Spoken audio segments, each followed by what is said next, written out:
आप रखो हम पर विश्वास कि आप रखो हम पर विश्वास।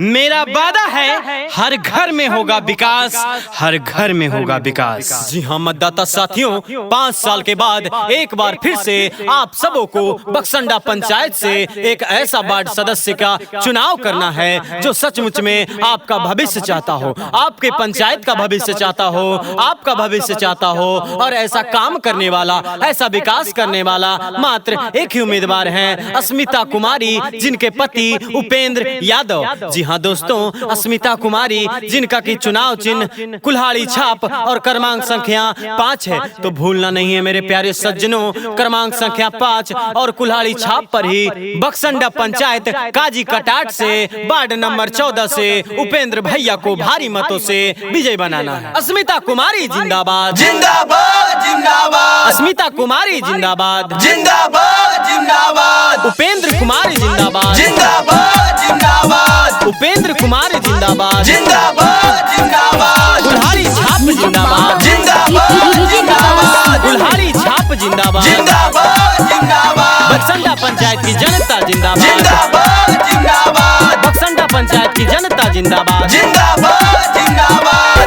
हाथ जोड़ी कर हकुन बिनती चाची, आपकी के बेटा वा तोहार नहीं तू बुलाई है चाचा।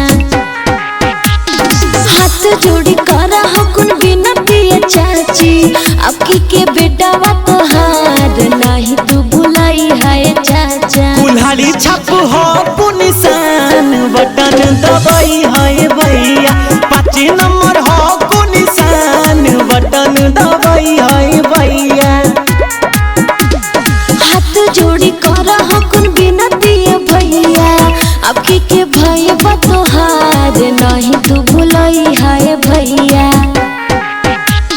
हाथ जोड़ी कर हकुन बिनती भैया, आपकी के भाई बतोहार नहीं तू भुलाई है भैया। अस्मिता दीदी बक्संडा किसान, वार्ड सदस्य बनई है भैया, उपेंद्र भैया बक्संडा किसान, वार्ड सदस्य बनई है भैया। अस्मिता कुमारी जिंदाबाद, जिंदाबाद जिंदाबाद। अस्मिता कुमारी जिंदाबाद, जिंदाबाद जिंदाबाद। उपेंद्र कुमारी जिंदाबाद, जिंदाबाद जिंदाबाद। उपेंद्र कुमारी जिंदाबाद, जिंदाबाद जिंदाबाद। कुल्हाड़ी छाप जिंदाबाद, जिंदाबाद जिंदाबाद। कुल्हाड़ी छाप जिंदाबाद, जिंदाबाद जिंदाबाद। गली गली रोड बन तो इंदिरा आवास हो, अस्मिता दीदी है हकुन वार्ड सदस्य झकास हो। अरे लिखा पर हो को दीदी सबके विश्वास हो, दिलाइए देथुन भैया सबके इंदिरा आवास हो। अजी चाची करथुन जी नोटा बापा फोटा मना दी है चाचा, कहो ही ओ बार बार नहीं तो भुलाई है चाची। 5 नंबर हो को निशान, बटन दबाई है भैया, टांगी छाप हो को निशान, बटन दबाई है भैया। अस्मिता कुमारी जिंदाबाद, जिंदाबाद जिंदाबाद। अस्मिता कुमारी जिंदाबाद, जिंदाबाद जिंदाबाद। उपेंद्र कुमारी जिंदाबाद, जिंदाबाद जिंदाबाद। उपेंद्र कुमारी जिंदाबाद, जिंदाबाद जिंदाबाद। कुल्हाड़ी छाप जिंदाबाद, जिंदाबाद जिंदाबाद। कुल्हाड़ी छाप जिंदाबाद, जिंदाबाद जिंदाबाद। राशन कार्ड बन तो मिल तो पेंशनवा, सुनाए भैया आपकी दिहा तू धियानवा। और नल जल कल भैया सबके लगवई थुन, घरे घरे सबके दीदी राशन बटवई थुन। अपन बोलकवा के लजिया बचाला, मिल तो सबके अधिकार, बात न भुलाई है चाची। अस्मिता दीदी बक्संडा किसान, नहीं के जीतई है भैया, उपेंद्र भैया बक्संडा किसान, मुखिया बनई है भैया।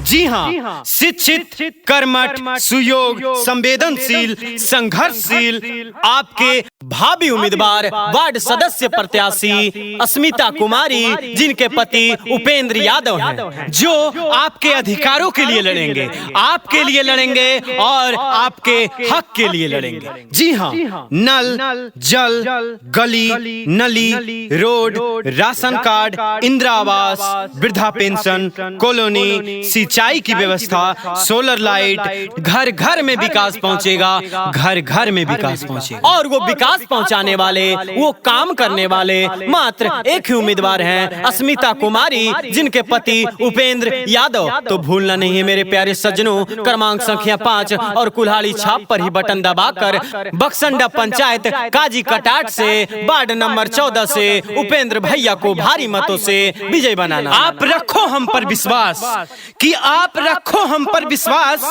मेरा वादा है हर घर में होगा विकास, हर घर में होगा विकास। अस्मिता कुमारी जिंदाबाद, जिंदाबाद जिंदाबाद, अस्मिता कुमारी जिंदाबाद, जिंदाबाद जिंदाबाद, उपेंद्र कुमारी जिंदाबाद, जिंदाबाद जिंदाबाद, उपेंद्र कुमारी जिंदाबाद, जिंदाबाद जिंदाबाद, कुल्हाड़ी छाप जिंदाबाद, जिंदाबाद जिंदाबाद, कुल्हाड़ी छाप जिंदाबाद, जिंदाबाद जिंदाबाद, बक्संडा पंचायत की जनता जिंदाबाद, जिंदाबाद जिंदाबाद, बक्संडा पंचायत की जनता जिंदाबाद, जिंदाबाद जिंदाबाद। जीतेंगे भाई